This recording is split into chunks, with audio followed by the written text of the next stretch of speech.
আসলে ঢাকা বিশ্ববিদ্যালয় প্রশাসনের কাছে আমাদের একটা সুস্পষ্ট যে ধারণাটা নিয়েছিলাম আমরা, সেখানে তারা হচ্ছে শৃঙ্খলা রক্ষার ব্যাপারে তারা গুরুত্বপূর্ণ ভূমিকা পালন করবে।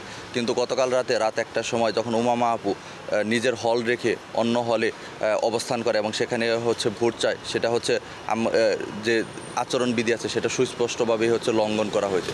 এছাড়াও বড় বড় যে দলগুলো আছে যাদের সাংগঠনিক কাঠামো রয়েছে, সেই বড় দলগুলোর যে টাকার যে ফ্লো তৈরি করছে বা তারা যেভাবে হচ্ছে ডাকসু নির্বাচনকে কেন্দ্র করে টাকা ছড়িয়ে ছিটিয়ে দিচ্ছে, তারা আজকে নাজিরা বাজার, তারপরে এখানে মামা হোটেল, পাঞ্চি হোটেল এবং কিছু কিছু নাকি ইন্টারকন্টিনেন্টালে চলে যাচ্ছে। তো এরকমভাবে যদি চলতে থাকে তাহলে আমার মতো যারা স্বতন্ত্র, যারা মিডল ক্লাস ফ্যামিলি থেকে উঠে আসছি আমরা, আমাদের জন্য বাস্তবতাটা অনেক কঠিন হয়ে যায়। ঢাকা বিশ্ববিদ্যালয় প্রশাসনকে যে কোনো মূল্যে এটাকে অ্যাড্রেস করতে হবে এবং এই ইস্যুটাকে অ্যাড্রেস করে একটা যৌক্তিক একটা সমাধান তৈরি করতে হবে। এবং আমাদের মতো যারা মধ্যবিত্ত আছে বা যারা প্রার্থী হয়েছে, যারা শিক্ষার্থীদের অধিকার নিয়ে ভাবে, যারা শিক্ষার্থীদের সাথে নিয়ে কাজ করতে চায়, শিক্ষার অধিকার নিয়ে কাজ করতে চায়, তাদেরকে যেন একটা লেভেল প্লেইং ফিল্ড নিশ্চিত করতে পারে।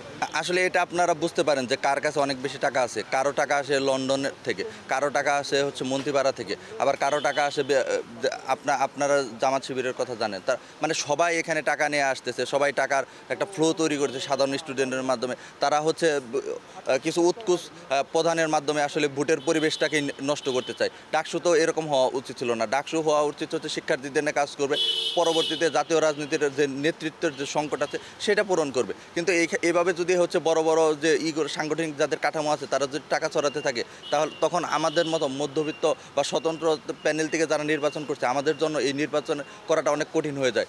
আর লেভেল প্লেইং ফিল্ড নিশ্চিত করার পক্ষে একমাত্র প্রতিবন্ধক হচ্ছে এই টাকার ফ্লোটা বন্ধ করা। সবাই বলার চেষ্টা করতেছে, আমরাও অফিসিয়ালি বলি নাই, আনঅফিসিয়ালি আমরা মিডিয়ার মাধ্যমে জানানোর চেষ্টা করেছি। তবে আমরা আজকে আমরা স্যারের সাথে দেখা করব এবং এই বিষয়টার যথেষ্ট গুরুত্ব সহকারে দেখার জন্য আহ্বান জানাবো।